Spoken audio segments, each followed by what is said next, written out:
Bonjour à tous et bienvenue dans ce nouveau tutoriel. Dans cette vidéo, nous allons apprendre à nous servir ou tout simplement à découvrir la fonction de Free Item Positioning. En français, positionnement libre de l'item. Alors vous avez peut-être déjà remarqué, lorsque vous cliquez droit sur une piste dans Reaper, dans le menu par défaut qui figure ici, vous avez une option qui s'appelle Enable Track Free Item Positioning. Lorsque vous l'activez, voyez alors que les items sur votre piste, présents sur votre piste, peuvent, en plus d'être déplacés et avoir toutes les manipulations habituelles, peuvent se rétrécir verticalement également. Nous allons voir dans quelques instants l'intérêt de la chose. Je peux donc désactiver, quand je le souhaite, également ce comportement. Vous pouvez activer le Free Item Positioning via le Track Manager, grâce à cette case IFPM, que vous pouvez bien sûr déplacer plus à gauche dans votre tableau si vous le souhaitez.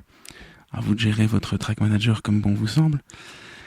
Et vous avez également la possibilité, comme beaucoup de choses dans Reaper, de gérer cette option via l'Action List.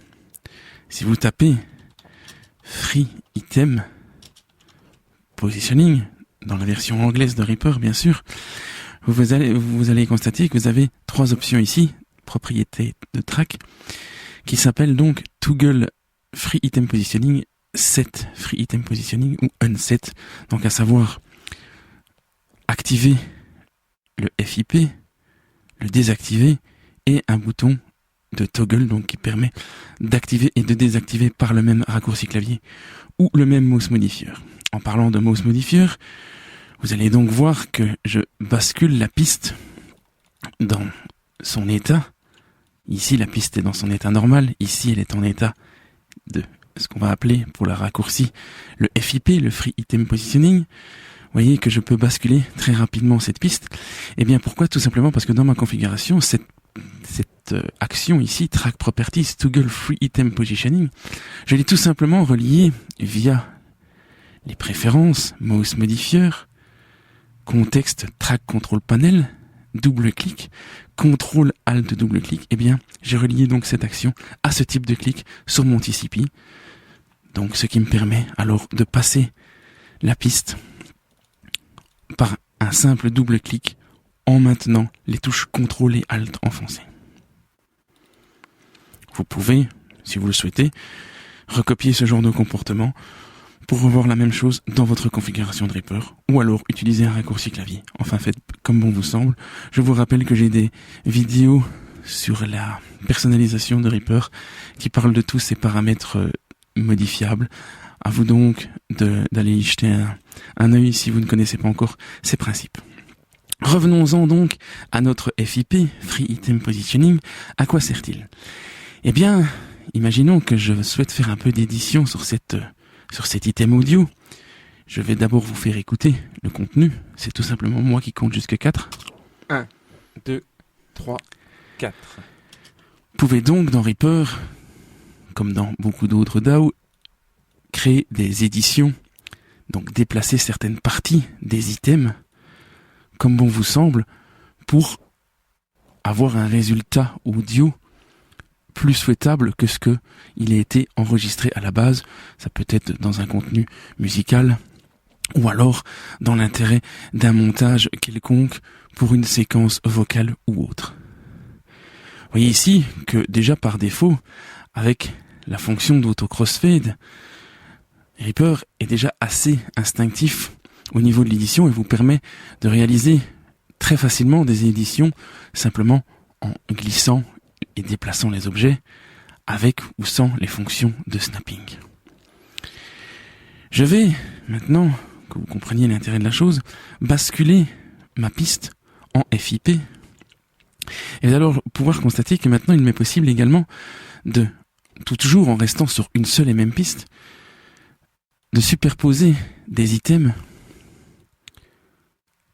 sur la même piste. Alors vous constatez dans mes déplacements que je peux très bien ici mettre plusieurs items superposés, par exemple 3, comme ceci. Constatez dans mes déplacements que si mes items se touchent, je vais déplacer celui-ci pour l'instant, le remettre à sa place. Voilà. Si vous constatez donc que si mes items se touchent, ils réalisent entre eux un crossfade qui est très simple à éditer, beaucoup plus simple à mon sens que lorsque la piste est en mode ici. Si vous voulez déplacer, vous constatez que vous déplacez toujours soit l'item, ou alors il faut se placer pile dessus pour pouvoir déplacer le crossfade, et c'est parfois difficile à trouver le bon spot, tandis que quand on est comme ceci, on n'a qu'un. Il suffit de toucher simplement le petit carré blanc ici qui nous indique qu'on agit sur le crossfade, et ça devient très très facile d'éditer. Donc lorsque vos items se touchent, ils les réalisent entre eux un crossfade. Je vais exagérer celui-ci.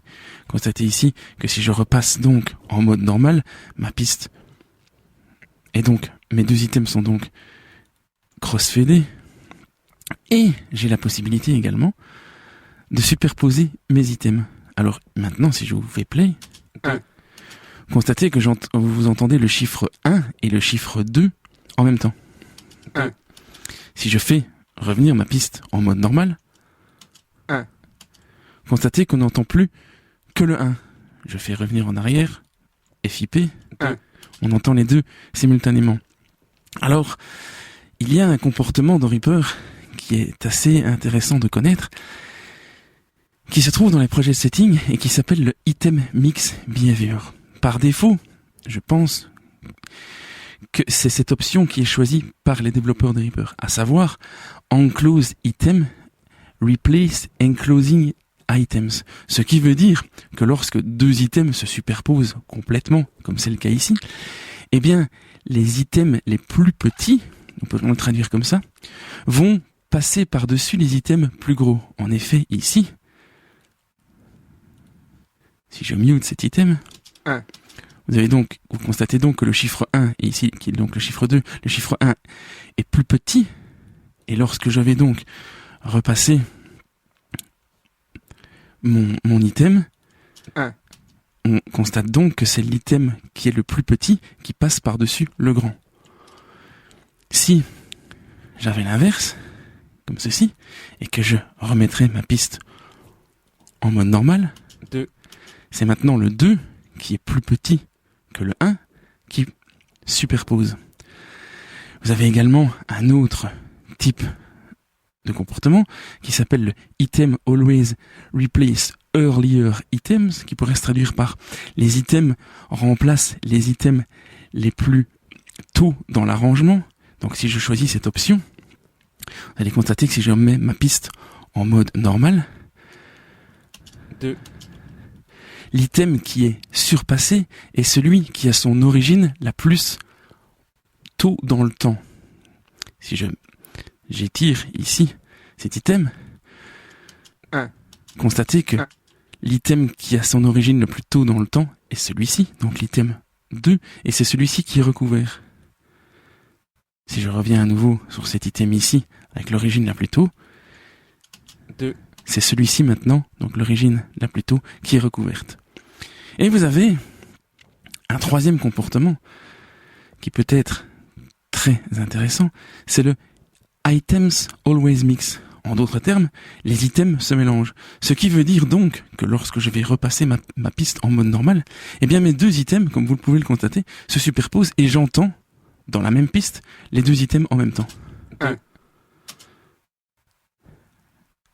Ce système d'édition est un petit peu particulier, mais vous verrez qu'il est peut-être effectivement très pratique. Il est à noter ici que le comportement de Item Mix Behavior affecte donc tous les items du projet. Cependant, vous serez peut-être amené, dans certaines situations, à devoir garder le comportement par défaut que vous aurez choisi, et pour certains items, choisir l'item Always Mix par exemple. C'est pourquoi, dans l'action list, vous pouvez alors constater que si vous tapez Item Behavior, comportement des items, eh bien vous avez les actions relatives aux changements, mais qui sont propres non plus au projet entier, mais cette fois-ci aux items individuels. Et donc, vous avez la possibilité de individuellement pour chaque item, de choisir le comportement de celui-ci. Soit en prenant le comportement qui est par défaut dans le projet, soit un des 3 spécifiques. Alors moi, personnellement, dans ma configuration, j'ai utilisé les raccourcis CTRL et la barre, l'espèce de moins qui est à côté du backspace pour rendre un item always mix, et le Alt et cette même touche pour faire revenir le comportement de l'item à celui de mon projet par défaut, que je laisse personnellement celui-ci. Et donc, si maintenant je sélectionne ces 2 items, que j'active mon raccourci clavier, eh bien, mes items sont donc mélangés. Si je resélectionne mes 2 items, et que j'active l'autre fonction, 2. J'ai donc la possibilité d'avoir, avec un simple raccourci clavier, 2 comportements de recouvrement d'items différents. 2. Voilà pour la partie, je vais dire, théorique, et nous allons voir maintenant, dans la suite de cette vidéo, quel est l'intérêt de ce genre de procédé et dans quel cas nous pourrions utiliser ce free item positioning.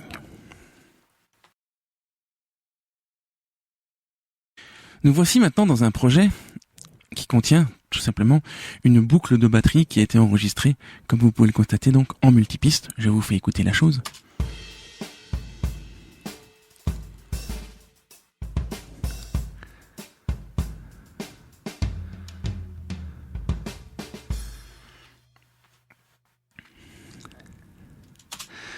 Les plus attentifs d'entre vous auront remarqué que dans cette petite boucle de batterie, il y a 2 minuscules erreurs jouées par le batteur. J'attire votre attention ici sur le temps numéro 2. Écoutez les temps forts de la caisse claire, comment ils sont joués d'habitude.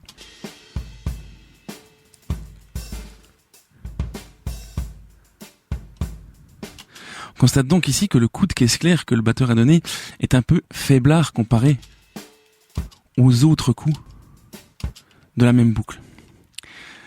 Une autre petite erreur ou fausse manipulation de baguette. Ici, écoutez bien le roulement sur le tom.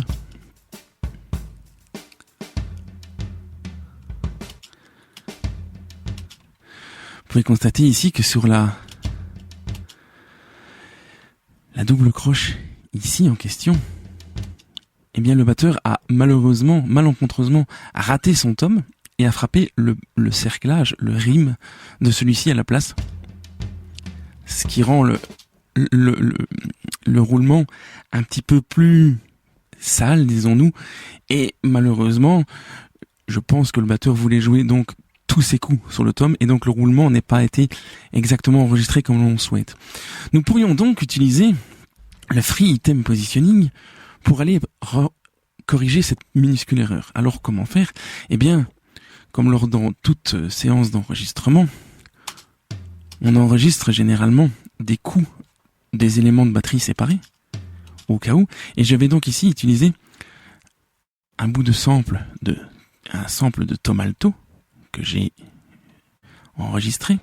Je vais ici déplacer ce sample pour l'approcher de ma piste en question. Je vais zoomer sur la piste du tom alto et je vais mettre ma piste en mode free item positioning, ce qui va me permettre donc ici de déplacer mon item comme bon me semble. Je vais sélectionner mes 2 items et je vais activer le comportement mix de ces items, raccourci clavier que je vous ai expliqué dans la première partie de la vidéo, donc CTRL plus le moins à côté du backspace. Et maintenant, je vais aller sélectionner, je vais muter pour l'instant l'item, je vais aller visualiser avec mon zoom de façon très propre le coup en question qui est ici, et je vais simplement prendre mon item de remplacement que je vais maintenant démuter et je vais le placer en lieu et place du coup. Je vais le superposer et je n'ai pas besoin de couper l'item ici en question. Je vais tout simplement utiliser la fonction de mix pour recouvrir vais raccourcir un peu l'item pour des raisons de simplicité. Je vais tout simplement ici recouvrir sans avoir à couper mon item original. Ce qui va me permettre donc d'arriver à un résultat comme ceci. Je peux bien sûr zoomer encore plus fort et peaufiner, grâce aux outils d'édition de Reaper, mon placement. Et lorsque j'écoute,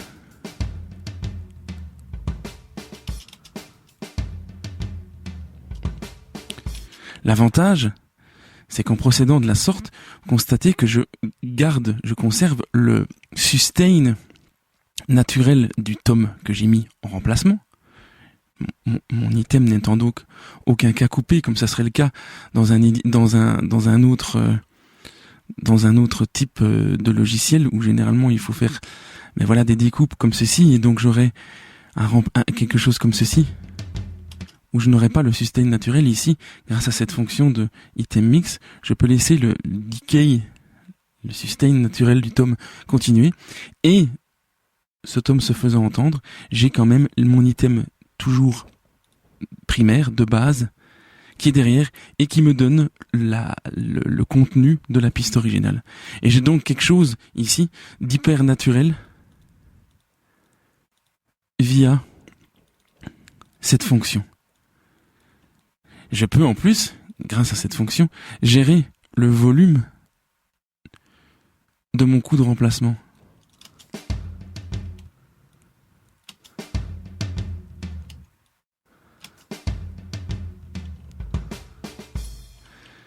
Je vais écouter la piste en solo. Et vous constatez que, bien malin, celui qui pourrait entendre une quelconque manipulation d'édition audio sur cette piste que je viens de corriger.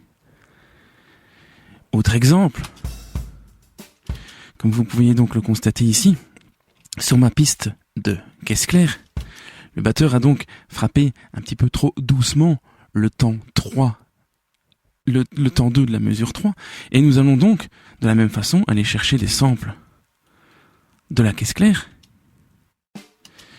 Voilà qui est fait. Je vais simplement les découper ici. Je vais sélectionner comme ceci, et je vais les approcher de ma boucle de batterie.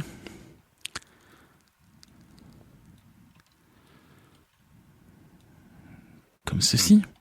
Alors vous avez compris le concept maintenant. Je vais d'abord travailler sur ma piste de caisse claire up, donc ma piste de micro de frappe. Je sélectionne, je vais me placer mon item grossièrement là où il doit se placer. Je vais mettre mes deux items en fonction item always mix grâce à mon raccourci clavier que je vous ai expliqué tout à l'heure. Je vais un peu zoomer sur ma piste. Je vais maintenant placer mon item comme bon me semble, quelque chose comme ceci, sans qu'il se touche. Je vais un peu raccourcir celui-ci. Voilà, grossièrement, je vois où je dois placer mon coup de caisse claire. Je fais rebasculer la piste en mode normal, et comme vous pouvez le constater, je peux même travailler dans l'extrême précision en replaçant l'item supérieur par-dessus l'item inférieur de façon très fine, avec une énorme valeur de zoom si nécessaire.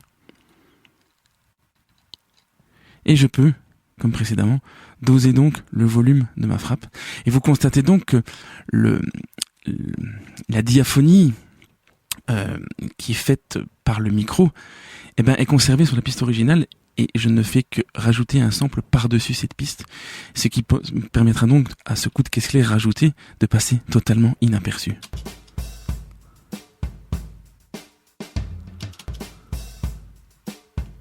Pour rappel, l'original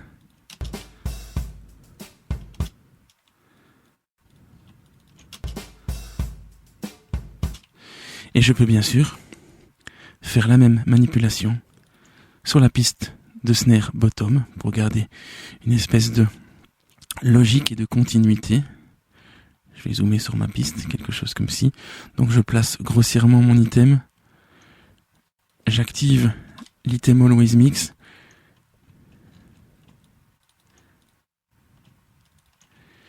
et je me permets alors de replacer mon sample avec grande précision. Je vais augmenter le volume du sample du même nombre de décibels que l'item ici en question, donc 4,7 approximativement, voilà qui est fait.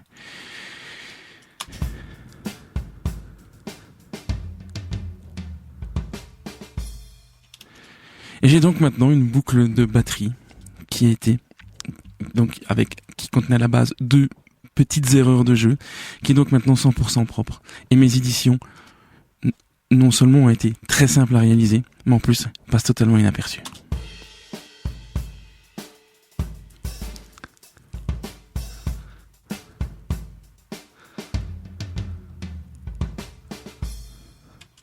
Voilà donc pour un exemple d'utilisation du Free Item Positioning. Nous allons voir dans une prochaine partie de la vidéo que cette option n'a pas que cet avantage, elle permet encore d'autres choses. Nous allons voir un autre intérêt du FIP, Free Item Positioning. Nous avons ici un simple enregistrement d'une piste de batterie où j'ai gardé donc les 4 micros qui ont servi à capter l'ambiance générale de la batterie. Donc 2 micros en dessous de la tête du batteur, juste à côté, et 2 micros overhead au-dessus du kit de batterie. Je vous fais écouter donc ce qu'il en résulte.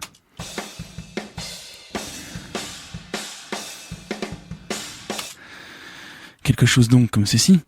Et imaginons que nous soyons dans une session de mixage et vous souhaiteriez appliquer, par exemple, à cette paire d'overhead un traitement unique en stéréo. Vous souhaiteriez donc que cette piste soit en stéréo. Ce que vous feriez donc, c'est créer une piste. Ici, importer les 2 pistes dans cette piste dossier que vous rebaptiseriez overhead. Et donc, à partir de ce moment, vous avez sur cette piste l'équivalent stéréo. Alors si vous voulez avoir un fichier définitif imprimé en stéréo plutôt que d'avoir 2 items, il vous faudrait passer par la fonction de render. Bref, c'est compliqué et c'est pas forcément super pratique. D'ailleurs, dans tous les autres DAW, c'est un peu le même genre de procédé. On doit, en utilisant deux items, il faut 2 pistes mono, panner une info à gauche, une info à droite pour envoyer ça dans une 3e piste qui est stéréo. Bref, c'est compliqué, ça prend beaucoup de pistes et, pardonnez-moi l'expression, c'est emmerdant. Alors dans Reaper, il y a une possibilité qui, selon moi, est trop méconnue, qui est celle de panner les items. Alors, vous pouvez constater ici que si j'ouvre les propriétés d'un item, j'ai un petit bouton de panoramique sur l'item. Vous pouvez constater donc que je peux panner mon item comme bon me semble. Exemple ici, je vais donc remettre ma panoramique de piste au centre et je vais panner mon item 100% à gauche. Je vais cliquer sur OK. Constatez donc que si j'écoute, malgré que ma piste et sa panne au centre, constatez que j'entends bien le signal sur ma gauche. Quel est l'intérêt de la chose? Eh bien, vous allez comprendre. Je vais ici panner cet item à ma droite, comme ceci. Cliquez sur OK. Je vais faire passer cette piste en mode Free Item Positioning et je vais importer sur la piste ici plus haut ma 2e piste d'overhead. Je peux maintenant muter cette piste qui m'est plus d'aucune utilité. La panne est toujours au centre. Je vais mettre mes 2 items en mode Always Mix, au cas où. Et lorsque je vais faire revenir ma piste ici, en mode normal,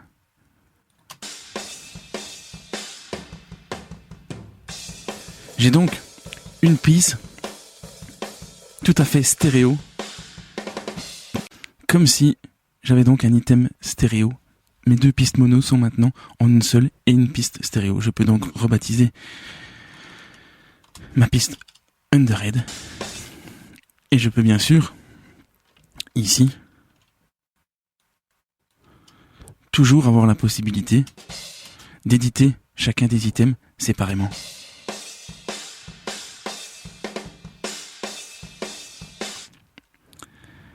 Alors, vous pouvez bien sûr, et vous avez d'ailleurs tout intérêt à faire, grouper ces 2 items.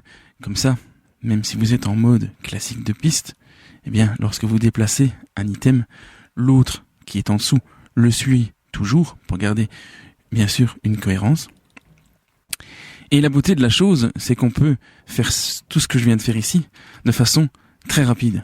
Je vais revenir à mon origine, donc avec ma piste ici, et je vais remettre la panne de mes items au centre, comme c'est le cas ici.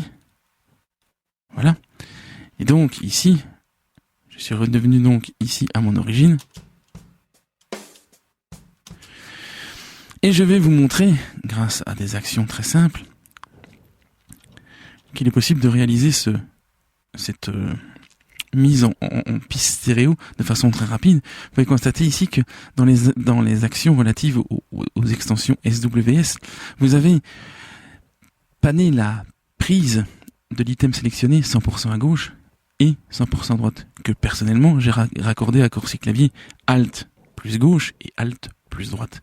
Ce qui me permet donc de rendre quand j'ai comme ça une situation où j'ai deux pistes mono et que je ne veux en créer qu'une seule stéréo, eh bien ça va très vite. Je sélectionne mon item de gauche, je fais Alt gauche, mon item de droite, Alt droite, mes deux items sont maintenant pannés, exactement comme si j'avais ouvert les propriétés de l'item, vous voyez plutôt. Je mets une des deux pistes en mode FIP, je monte l'item sur la piste en question, je remets ma panne au centre. Et voilà. J'ai donc maintenant une piste stéréo que je peux laisser en mode free item positioning. Je peux bien sûr grouper mes items. Et j'ai donc maintenant une piste stéréo simple, comme si cette piste au final avait été enregistrée en stéréo. Si je veux créer un nouveau fichier à cette base, il me suffit d'utiliser la fonction de glue de Reaper.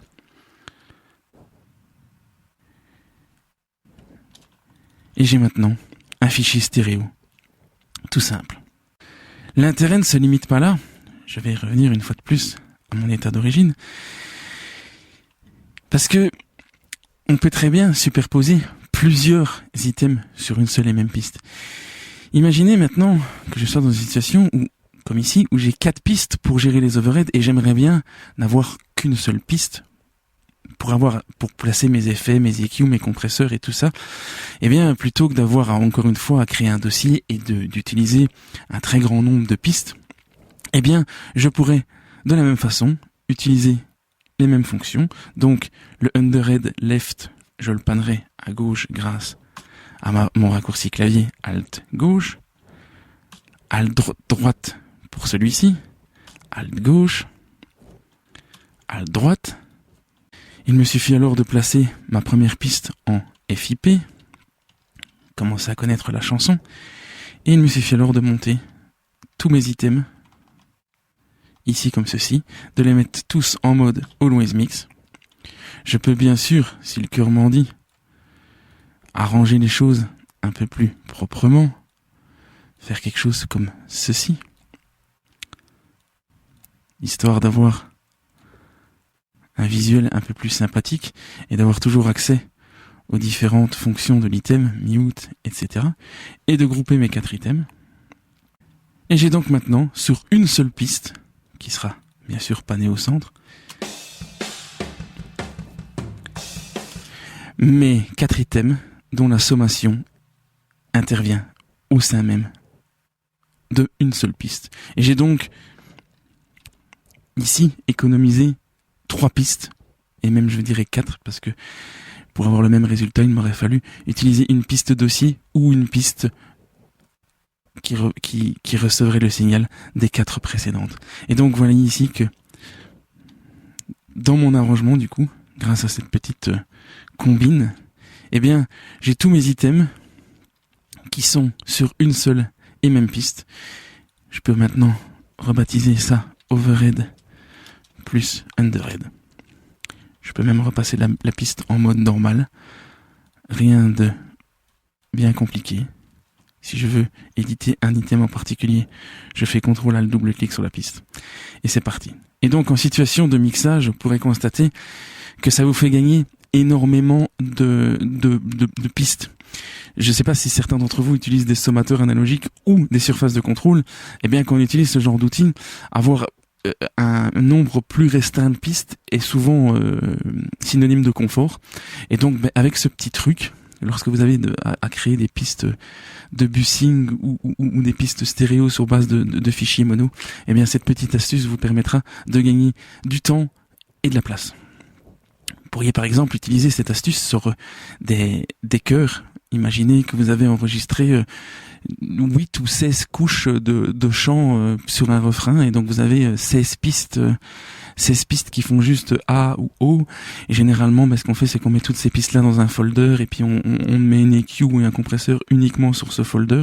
Et bien avec cette petite astuce, vous avez une seule piste, pas besoin de folder, rien du tout, prend pas de place, et vous mettez tous vos items que vous panez comme bon vous semble. Vous n'êtes pas obligé de panner, bien sûr, de façon hard et de mettre à fond à rouge. Vous pouvez, pour chacun des items, bien sûr, panner comme bon vous semble.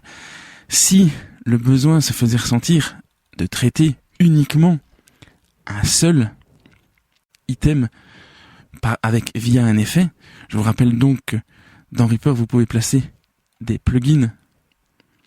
Imaginons donc que je veux placer un equalizer sur mon item qui va donc affecter que mon item.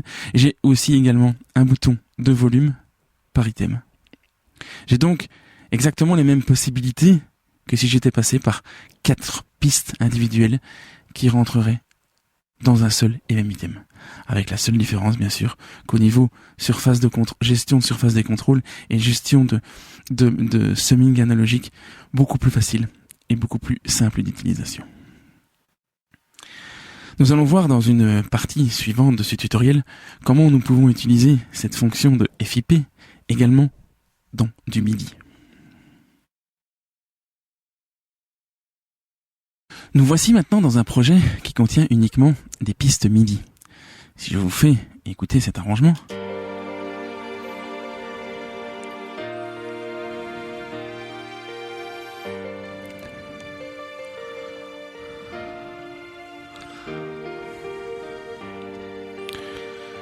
vous pouvez donc constater qu'il y a une piste de piano,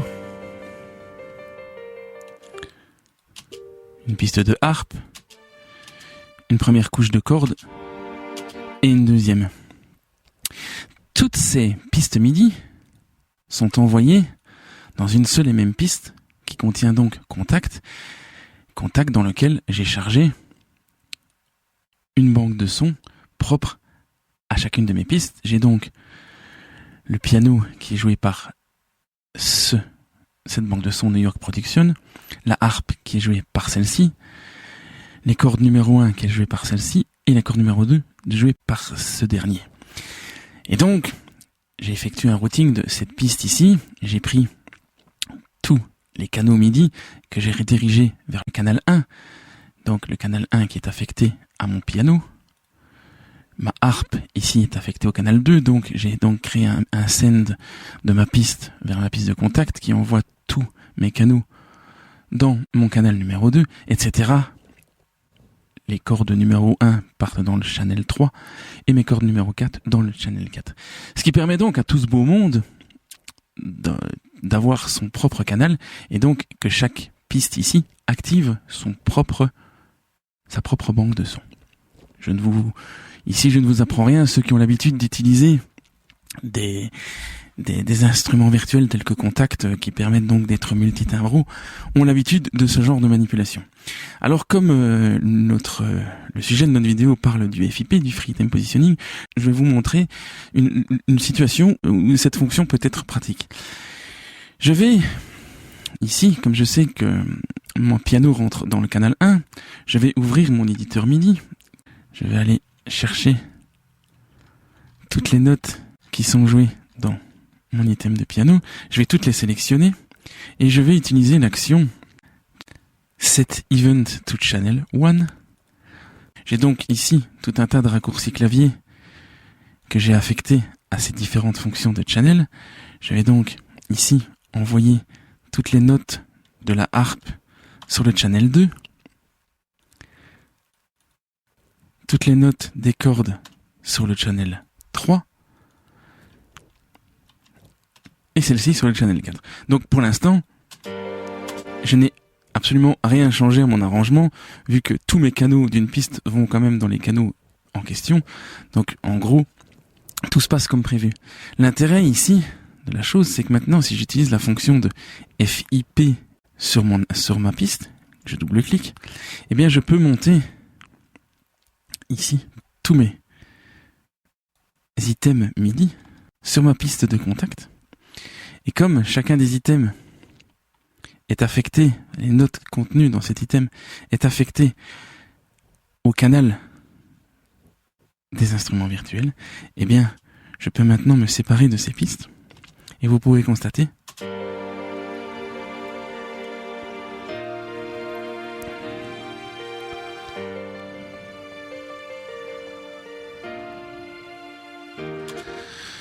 que l'arrangement est toujours lu de façon correcte. J'ai donc ici mes items MIDI, celui propre au channel 1 qui est lu toujours par l'instrument virtuel et la banque de son en fonction. Et donc, j'ai réussi, via cette petite astuce, eh bien, à économiser un grand nombre de pistes. Si certains d'entre vous font de la composition orchestrale, on arrive parfois à avoir des projets avec énormément de pistes, non seulement les instruments virtuels, les retours audio de ces instruments virtuels, et en plus, comme vous l'avez vu avant, les pistes MIDI qui vont activer ces instruments virtuels. Eh bien, grâce à cette petite stratégie, eh bien, comme vous pouvez le constater, on peut gagner un grand nombre de pistes. Et en plus, avec le nouvel éditeur MIDI de la V4.5 de Reaper, lorsque des items sont sur une seule et même piste, eh bien, vous avez la possibilité, très simplement, en double-cliquant sur un, de les avoir tous affichés. Et grâce au nouvel éditeur, eh bien, vous pouvez cacher et affecter uniquement les items comme bon vous semble, ce qui rend l'édition très simple et très sympathique. Vous avez donc ici une possibilité de gérer vos fichiers MIDI assez sympathique, je trouve. Et tout ça, bien sûr, toujours sur une seule piste, sans avoir à multiplier des dizaines de pistes pour gérer vos arrangements. Merci pour votre attention. J'espère que ce tutoriel vous sera utile. Je vous retrouve dans une prochaine vidéo. Au revoir.